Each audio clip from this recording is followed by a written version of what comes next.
भारत माता की। दिव्यांगाचा आवाज तर फार मोठा असतो, जरा जोरात भारत माता की जय। संविधानाचं वाचन केलं आपण आज। भारत माता की वंदे। दोन्ही हात वर करून जरा भारत माता जय जयकार झाला पाहिजे। तुम्ही इन्व्हॉल्व राहाल कार्यक्रमात, नाहीतर काय होईल, आम्ही बोलतोय आणि तुम्ही इन्व्हॉल्व नाहीये। भारत माता की वंदे। छत्रपती शिवाजी महाराज की। महामानव डॉक्टर बाबासाहेब आंबेडकर की। महाराष्ट्राचे अर्थ नियोजन आणि 6 खात्याचे राज्यमंत्री माननीय आशिष जयस्वालजी, आपले खासदार श्यामकुमार बर्वेजी, आमदार संजयजी मेश्राम, आमदार अभिजितजी वंजारी, आपले जिल्हाधिकारी इटंकरजी, आपले सीओ विनायक महामुनीजी, आपले अतुलजी दौंड, बाबा देशमुख, मंगेशजी वानकडे, सुकेशनीजी तेलगोटे, सुधाकररावजी कोळे, अविनाशजी गावंडे, आपले डॉक्टर दमकेजी आणि उपस्थित सर्व मान्यवर बंधू भगिनी। या ठिकाणी मान्यवरांनी यापूर्वीच आपल्याला माननीय श्यामकुमार बर्वेजी असतील, आपल्या सुकेशनी तेलगोटेजी असतील आणि आशिषजींनी तर पूर्ण मंत्रालय आणि मंत्रालयातून पुढच्या काळात दिव्यांगाकरता होणाऱ्या सुधारणा आणि दिव्यांगाच्या मनातल्या काही गोष्टी माननीय आशिषजींनी मांडण्याचा प्रयत्न केला आहे। आशिषजींनी आपल्या अर्थनियोजन मंत्रालयाच्या माध्यमातून दिव्यांगाकरता पुढच्या काळामध्ये ज्या पद्धतीचं आरक्षण आपण ठेवतोय, म्हणजे शेड्यूल ट्राईबचा अगर निधी असेल त्याच्यात 1% आरक्षण, एससीपीचं असेल तर 1% आरक्षण, बीपीसीचं आरक्षण, आणि त्यामुळे पुढच्या काळामध्ये मोठ्या प्रमाणावर कशा दिव्यांगाच्या पाठीशी शासनाने उभं राहिलं पाहिजे याकरताचा एक मोठा अभ्यास माननीय आशिष जयस्वालजींनी केला आहे। निश्चितपणे आपल्याला या वेगवेगळ्या योजनेच्या माध्यमातून आपल्याला त्या ठिकाणी पुढे जाता येईल। खरं तर मला या ठिकाणी आपल्या जिल्हाधिकारी विपिन इटंकरजी यांचं मनापासून नागपूर जिल्ह्याच्या जनतेच्या वतीने त्यांचं अभिनंदन करायचं आहे की महाराष्ट्रातल्या सर्व जिल्ह्यामध्ये उत्कृष्ट जिल्हाधिकारी 100 दिवसात ज्यांनी उत्कृष्ट काम केलं नवीन शासनामध्ये, त्या 100 दिवसामध्ये उत्कृष्ट काम करण्याकरता सर्व जिल्ह्यांमध्ये सर्वात उत्कृष्ट जिल्हाधिकारी म्हणून विपिन इटनकर यांची निवड झाली आणि त्यांना शासनाने पुरस्कार सुद्धा दिला। एकदा आपण जिल्हाधिकाऱ्याचे जोरात टाळ्या वाजवून त्या ठिकाणी स्वागत केलं पाहिजे। खरं तर या ठिकाणी सुकेशनी तेलगोटे यांचे मी अभिनंदन करतो। त्यांना या जिल्ह्याचा संपूर्ण जिल्हा आणि शहराचा संपूर्ण अभ्यास आहे। सामाजिक न्याय विभागाच्या कुठल्या कुठल्या योजना कुठल्या कुठल्या व्यक्तीपर्यंत पोहोचल्या पाहिजे, दिव्यांगाला काय गरज आहे याची त्यांनी पूर्ण या जिल्ह्याचा अभ्यास केला आणि संपूर्ण अभ्यास करून या जिल्ह्यामध्ये 240च्या वर असे लाभार्थी आहेत ज्यांना या ठिकाणी आपल्याला ई रिक्षा देण्याची गरज आहे। असे 400च्या वर लाभार्थी आहेत ज्यांना आपल्याला ट्रायसिकल द्यायची गरज आहे। आज आपण पहिल्या टप्प्यामध्ये 10 कोटी रुपये दिले आहे। या 10 कोटीमध्ये 100 ई रिक्षा, 100 ट्रायसिकल। पण आता जिल्हाधिकारी आपल्याला श्यामकुमार बर्वेंनी सांगितल्याप्रमाणे, आशिषजींनी सांगितल्याप्रमाणे यावर्षी पुन्हा आपल्याला 10 कोटी रुपये आपण या विभागाला देतो आहे आणि 10 कोटी रुपये माननीय देवेंद्रजी फडणवीस साहेबांच्या सूचनेप्रमाणे आणि माननीय नितीन गडकरीजींच्या सूचनेप्रमाणे आपण पुन्हा अपंगाच्या या पुढच्या राहिलेल्या लोकांकरता जे 140 लोक राहिले आहेत ट्रायसिकल याच्यामधले ऑटो रिक्षा आपले ई रिक्षाचे आणि 300 जवळपास जे आपले दिव्यांग राहिलेले आहेत ज्यांना मोटराईज ट्रायसिकल द्यायची आहे, यावर्षी आपण पूर्ण याकरता लागणारा निधी आपण सामाजिक न्याय विभागाला उपलब्ध करू, जेणेकरून आत्ताची मागणी आहे ती पूर्ण करू। आशिष जयस्वालजी सांगितल्याप्रमाणे व्यवसाय निवडताना दिव्यांगांना त्यांनी आपला व्यवसाय निवडावा आणि त्याप्रमाणे आपल्या सामाजिक न्याय विभागाने त्यांना त्यांची योजना करून द्यावी, हा विषय आपल्याला अत्यंत महत्त्वाचा आहे आणि त्यामुळं त्याकरता सुद्धा आपल्याला या ठिकाणी पुढचं पाऊल उचलायचं आहे। खरं तर आपण सर्व या ठिकाणी समाजाच्या शेवटच्या व्यक्तीकरता काम करणारे कार्यकर्ते आहोत, व्यासपीठावरचे सर्व पदाधिकारी अधिकारी आणि तुम्ही समोर बसलेले. शेवटी दिव्यांगाचा जन्म हा दिव्यांग म्हणून झाला आहे. तरी ज्या पद्धतीने दिव्यांग व्यक्ती जीवन जगतं, त्यांच्या जीवनामध्ये ज्या पद्धतीने ते आनंद मानवतात, म्हणजे परमेश्वराने एखाद्या वेळी दिव्यांग म्हणून त्यांना जन्म दिला असेल तरी म्हणजे अंध असूनही त्यांचं जीवन हे उत्कृष्ट पद्धतीने जगण्याचा प्रयत्न करतात. अपंग असेल तर जगण्याचा प्रयत्न करतात. शेवटी स्वीकारतात की आपल्याला यातनं पुढे जायचं आहे. आणि आज मला अभिमान आहे की या ठिकाणी दिव्यांगामध्ये मोठ्या प्रमाणावर आता या ठिकाणी अधिकारी असतील, प्रशासन असेल आणि मोठ्या प्रमाणावर समाजातला अत्यंत महत्वाचा घटक दिव्यांग व्यक्ती ठरतो आहे. आणि त्याकरता आपल्याला या समाजाला, या व्यक्तीला महत्वाची गरज आहे. खरं तर या ठिकाणी घरकुल योजनेचा विषय आला. मला या ठिकाणी श्यामकुमार बर्वेने सांगितलं की आपण एक घरकुल डिझाईन केला दिव्यांगाकरता.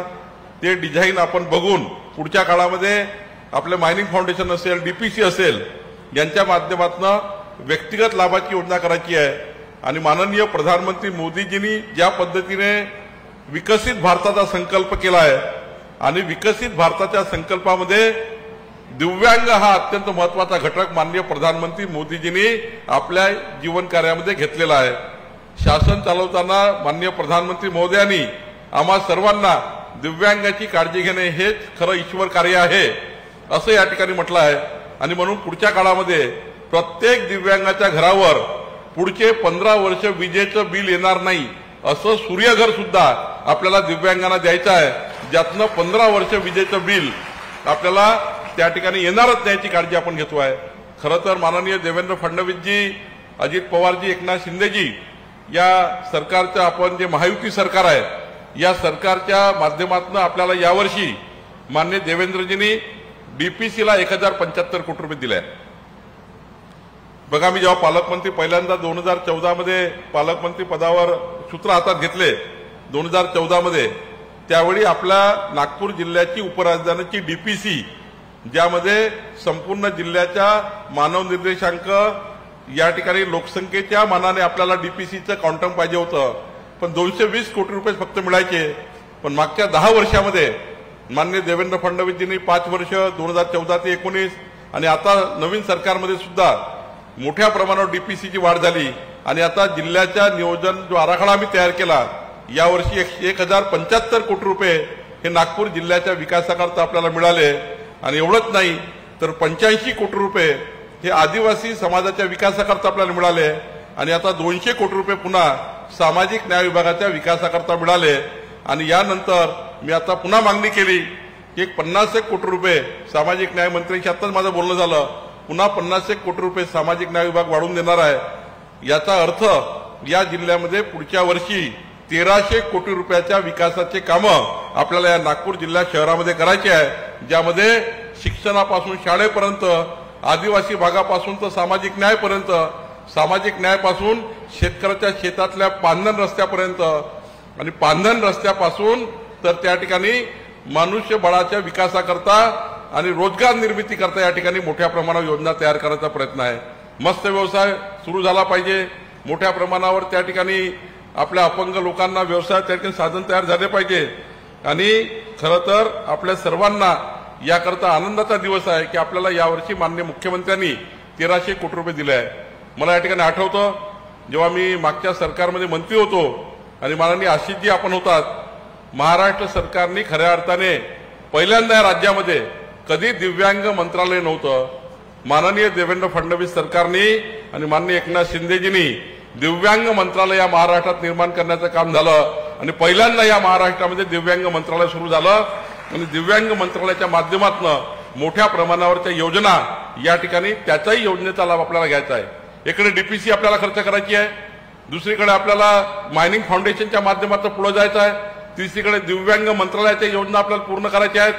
ह्या जर विचार केला पुढच्या 2 वर्षामध्ये या नागपूर जिल्ह्यामध्ये एकही दिव्यांग व्यक्ती असा नको ज्याला शासनाच्या सर्व योजना पोहोचल्या नाही, अशा ठिकाणी आपल्याला पुढच्या काळामध्ये काम करायचं आहे.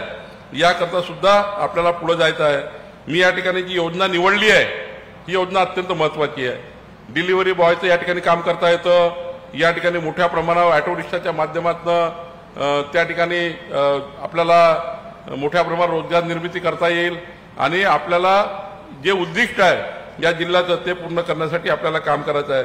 मी या ठिकाणी जास्त वेळ घेणार नाही, पण विभागाला माझी विनंती राहणार आहे, सामाजिक न्याय विभागाला, की आपण जे काही कार्य करतोय त्या कार्यातनं आपली जी फलश्रुती आहे ही फलश्रुती काय झाली याचं एकदा ऑडिटही केलं पाहिजे.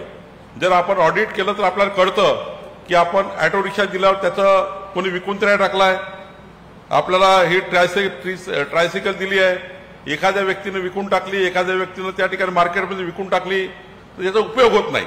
आणि म्हणून खऱ्या अर्थाने थोडं ऑडिटही झालं पाहिजे. दुसरी योजना देताना पहिल्या योजनेचं दिव्यांगांनी काय केलं आम्हाला त्या ठिकाणी फार लक्ष द्यायचं नाही आहे, पण शेवटी आपण ज्या व्यक्तीच्या कल्याणाकरता एखादी गोष्ट देतोय, आता उद्या ऑटो दिला आपण, एवढा मोठा त्या ठिकाणी ई रिक्षा दिलाय आणि उद्या एखाद्या दिव्यांगाने तो विकून टाकला, आमचं उद्दिष्ट पूर्ण होणार नाही शासनाचं. एखादी ट्रायसायकल दिली ते विकून टाकली, आमचं उद्दिष्ट पूर्ण होणार नाही. त्यामुळं खऱ्या अर्थाने याचं सुद्धा एक ऑडिट ठेवलं पाहिजे की आपण ज्यांना ज्यांना फॅसिलिटी दिल्या आहे त्या फॅसिलिटी त्याचा उपयोग करून त्या ठिकाणी त्यांनी त्या योजनेचा फायदा या ठिकाणी घेतला पाहिजे, याकरताही काम केलं पाहिजे. आधीच उशीर झाला आहे त्यामुळे जास्त उशीर करत नाही. मी माननीय आशिषजीला विनंती करणार आहे की दिव्यांग मंत्रालय, सामाजिक न्याय विभाग, महिला बालकल्याण विभाग आणि आपला या ठिकाणी आदिवासी विभागातनं दिव्यांगाला ज्या ज्या ठिकाणी आपल्याला अकोमोडेट करता येईल. आता नगरपालिकेत सुद्धा मी कलेक्टर साहेबांना विनंती केली, नगरपालिकामध्ये 3% आपण जे अपंगाचे पैसे आहेत त्यामध्ये सुद्धा अपंगांना न्याय मिळाला पाहिजे. मी अनेकदा पाहतो नगरपालिकेला आपण एवढे पैसे येतात ते 3% पैसे महानगरपालिका, नगरपालिका दिव्यांगाकरता ठेवत नाही, त्यामुळे तिथले काम होत नाही. त्यामुळे थोडा एकदा याचं चांगलं ऑडिट केलं पाहिजे आणि कंपल्सरी नगरपालिका, नगरपंचायतमध्ये, महानगरपालिकेमध्ये 3% पैसे आपण जे दिव्यांगाकरता ठेवतो आहे त्यांचाही उपयोग आपण घेतला पाहिजे. दिव्यांगाकरता कोणत्याही परिस्थितीमध्ये ग्रामपंचायत, नगरपंचायतचे पैसे खर्चच झाले पाहिजे याचं ऑडिट सुद्धा केलं पाहिजे. आणि सोबतच पुढच्या काळामध्ये दिव्यांग मंत्रालयाने सामाजिक न्याय आणि आदिवासी भागातल्या सर्व योजनांचं या ठिकाणी आपण पुढे नेलं पाहिजे. मी पुन्हा एकदा जे आता एक सूचना आली आहे की पुन्हा एकदा जे काही दिव्यांग त्यांचं नोंदणी झाली नसेल त्या दिव्यांगाची पुन्हा नोंदणी करून घेणे हे सुद्धा काम आपल्याला पुढच्या काळात करायचं आहे. मी या ठिकाणी जिल्हा परिषद सीओ बसलेले आहेत त्यांना आणि कलेक्टर साहेबांना विनंती करेल की आपण जे कॅम्प लावतोय वेगवेगळ्या प्रकारचे, त्या ठिकाणी इथं डॉक्टर बसलेले आहेत, माझी विनंती आहे की आपण पुन्हा एकदा या जिल्ह्याचं सर्वेक्षण करून घेतलं पाहिजे आणि सर्वेक्षणातला जो काही आकडा येईल त्या आकड्याकरता जो काही पैसा लागेल तो सरकार आणून देईल. मी व्यासपीठाला वचन देतो, दिव्यांगाकरता जेवढं काही सरकारकडनं आणावं लागेल त्या साऱ्या व्यवस्थेकरता जेवढा पैसा लागेल तेवढा सरकारकडनं आणण्याची जबाबदारी ही आमची आहे, माझी आहे, माननीय मुख्यमंत्री मोदी आहे, नितीन गडकरी साहेबांची आहे, आमची जबाबदारी आहे. आम्ही ते करू. गरज पडली तर CSR आणू, जे काही करायचं ते करू. जर आम्हाला कमी पैसा पडला तर कंपन्याकडनं CSR मिळवू, पण दिव्यांगांना काही कमी जाऊ देणार नाही. याची जबाबदारी आम्ही स्वीकारलेली आहे, ती जबाबदारी आमची आहे, ती आम्ही पूर्ण करू. पण आपण सर्वांनी मात्र दिव्यांगाला आपल्या घरातला, परिवारातला व्यक्ती म्हणून त्याच्याशी आलं पाहिजे. दिव्यांग हा माझ्या घरातला, परिवारातला आहे, दिव्यांग व्यक्ती माझा भाऊ आहे, दिव्यांग व्यक्ती माझी बहीण आहे, या भावनेने आपण काम केलं पाहिजे. तरच आपण दिव्यांगांना न्याय देऊ शकतो आणि त्यांना मदत करू शकतो. मी पुन्हा एकदा सामाजिक न्याय विभागाने आमच्या सुकेशिनी तेलगोटेजींनी आणि कलेक्टर आणि सीओ जिल्हा परिषदचे आणि आमच्या सामाजिक न्याय विभागाचे सर्व अधिकारी यांनी उत्कृष्ट कार्यक्रम घेतला. मी माननीय मुख्यमंत्र्यांना या कार्यक्रमाची सूचना दिली आहे, माननीय गडकरी साहेबांना सूचना दिली आहे, त्यांनी या ठिकाणी आपलं अभिनंदन केलं आहे. पुढच्या काळात पुढचा जो कार्यक्रम आहे तो माननीय मुख्यमंत्र्यांच्या हस्ते आपण घेऊ आणि निश्चितपणे पुन्हा एकदा 10 कोटी रुपयाचा प्रस्ताव माननीय समाज कल्याण सुकेशिनी तेलगोटे मॅडमला माझी विनंती आहे, अजून 10 कोटी रुपये आपण आता पुढच्या महिन्यात देतो आहे. उरलेले जेवढे काय आता दिव्यांग आहेत त्यांना 10 कोटी रुपये पुन्हा देऊ आणि पुढच्या काळामध्ये 2 वर्षामध्ये सर्व दिव्यांगांना महाराष्ट्र सरकारच्या सर्व योजनेचा लाभ या ठिकाणी मिळण्याकरता आम्ही काम करू, एवढंच या ठिकाणी वचन देतो. पुन्हा एकदा आपल्या सर्वांना शुभेच्छा येतो. दिव्यांग जे या ठिकाणी लाभार्थी आहे त्यांना शुभेच्छा येतो. पहिल्या टप्प्यातले लाभार्थी या ठिकाणी आज आपण करतो आहे, दुसऱ्या टप्प्याचे लाभार्थी पुढच्या 4 महिन्यामध्ये या कार्यक्रमाची रचना आपण करू आणि पुढच्या 4 महिन्यामध्ये त्यांनाही देऊ. मी या ठिकाणी जिल्हा परिषद सीओ बसलेले आहेत त्यांना विनंती करेल की आपण अंगणवाडी सेविकांना, आशा सेविकांना आणि शाळेच्या विद्यार्थ्यांना सायकली देण्याकरता मोठ्या प्रमाणावर पैसे दिले आहेत. त्याचं सुद्धा वाटप लवकरात केलं पाहिजे. जर त्या ठिकाणी डीबीटी मध्ये योजना नसेल तर त्या ठिकाणी निविदा काढायची परवानगी घ्या. पण एखाद्या चांगल्या कंपनीशी कलेक्टर बोला आणि तातडीनं अंगणवाडी सेविका, आशा सेविका आणि विद्यार्थ्याकरता सायकली करता आपण जे पैसे दिले आहेत त्या पैशाचंही वाटप, त्या पैशाची योजना लवकरात लवकर करण्याचं आपण काम करा. एवढी सूचना माझी आहे. खूप खूप धन्यवाद. खूप खूप धन्यवाद साहेब. मी आपल्याला विनंती करते की अतिशय सुंदर हा कार्यक्रम घडवून आणला.